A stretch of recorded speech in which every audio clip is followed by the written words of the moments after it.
Assalamualaikum Kang, saya mau nanya zaman ke zaman dan masa zaman, contohnya zaman para nabi, zaman para wali dan zaman sekarang. Tolong jelaskan Kang. Assalamualaikum warahmatullahi wabarakatuh. Ya, saya sedikit mau menguraikan antara zaman berzaman. Kalau zaman berzaman ya yang nggak pernah mati.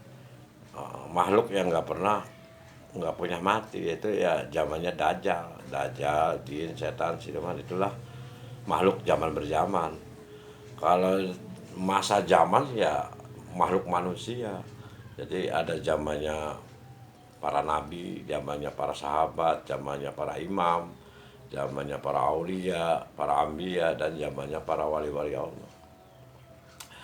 Dan manusia itu juga ada sejarah zamannya Dajjal. Ada sejarah zamannya Dasamuka. Sejarah Dajjal aja itu, Dajjal itu dirantai. Yang mengalahkan Dajjal itu Nabi Isa. Dan sejarah Dasamuka. Dasamuka juga sama, hidupnya digencet. Nah, rahasia di balik rahasia itu ada.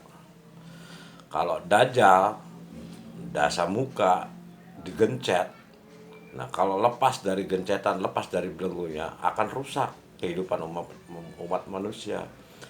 Tapi ada orang yang punya ajaran seperti Nabi Muhammad Rasulullah SAW, hidupnya digencet.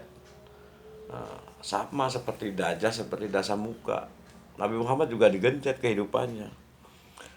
Perjalanan hidup Islam Nabi Muhammad itu digencet waktu di tanah Mekah, itu digencet oleh pamannya sendiri Abu Jahal dan oleh kaumnya sendiri, kaum kafir Quraisy. Makanya Nabi Muhammad tidak kuat.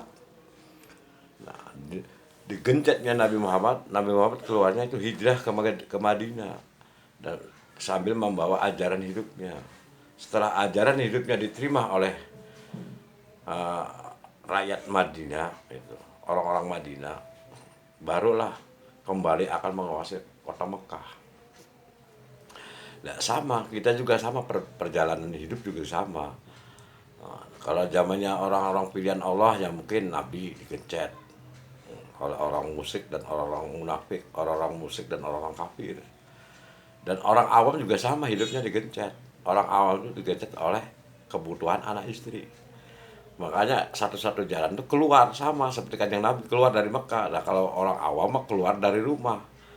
Nah, digencet sama anak istri, keluar dari rumah nyari nafkah, nyari usaha. Sama kita juga orang ini orang-orang perjalanan. Kalau Nabi Muhammad mah perjalanan Islam, kalau kita mah umatnya Islam perjalanan. Islam perjalanan juga sama, digencet hidupnya. Digencet oleh orang-orang senior.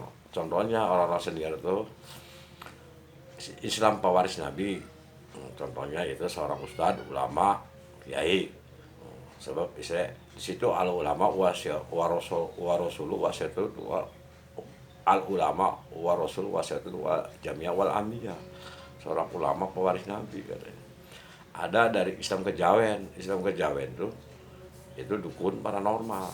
Itu Islam Kejawen, Islam Abangan. Saja digencet oleh orang-orang senior itu, terutama Islam waris Nabi, ustadz, ulama, kiai, itu bermain ayat. Nah, bermain ayat tuh orang akan istilahnya akan memusuhi, mengambil-ngambilkan orang, menjelek-jelekan orang. Dan Islam Kejawen, Islam Abawangan juga sama seperti dukun paranormal, itu dia bermain ilmu. Dari hasil tapanya, dari hasil puasanya dia punya ilmu. Makanya itu sasarannya apa? Ya orang-orang bodoh. Makanya kenapa dalam surat Al-Bayyinah ayat 62 bahwa ahli kitab itu neraka jahanam. Ayatnya itu innalladzina kafaru min ahlil kitabi wal musyrikina finnar. Sesungguhnya ahli kitab itu neraka jahanam. Nah, bisanya ahli kitab neraka jahanam itu menjabarkannya, mengeluarkannya salah. Nah, kalau orang awam juga sama, orang awam sudah punya mengeluarkan keringat dan mengeluarkan tenaganya, tujuannya apa? Ingin mendapatkan rezeki. Tapi kalau orang pinter seperti pewaris Nabi mengeluarkan ayat, penjabarannya salah semua. Jadi akhirnya apa sih ujung-ujungnya? Mau ngakalin orang-orang bodoh, orang-orang awam. Dan Islam kejawen juga sama, dukun paranormal. Dia mengeluarkan ilmu, tujuannya apa? Mau mengakali orang-orang bodoh supaya kejebur barang, kesasar barang. Nah, orang awam juga sama. Orang awam tuh mengeluarkan tenaganya dan mengeluarkan keringatnya. Tujuannya Pak, mau ngakalin rezeki untuk sehari-harinya. Itulah namanya zamannya hidup, zamannya masa-masa hidup. Nah, kalau zaman berzamannya yaitu makhluk penggoda hidup. Makhluk penggoda hidup dia nggak pernah mati, jadi zaman berzaman. Nah, disitulah makanya orang harus hati-hati, harus jeli hidup tuh. Jadi kalau zaman berzaman tuh ya zamannya makhluk-makhluk penggoda. Kalau kita manusia tuh ada masa-masa zamannya. Contohnya aja dalam kehidupan, ada zamannya masa sulit, zamannya masa sengsara, zamannya masa senang. Itulah namanya zaman berzaman dan masa zaman. Nah, biar ada orang paham, makanya kita harus benar-benar harus mengikuti zaman. Kalau kita tidak mengikuti zaman, ya kita akan kegilas oleh zaman. Kita makanya bisa jadi korbannya.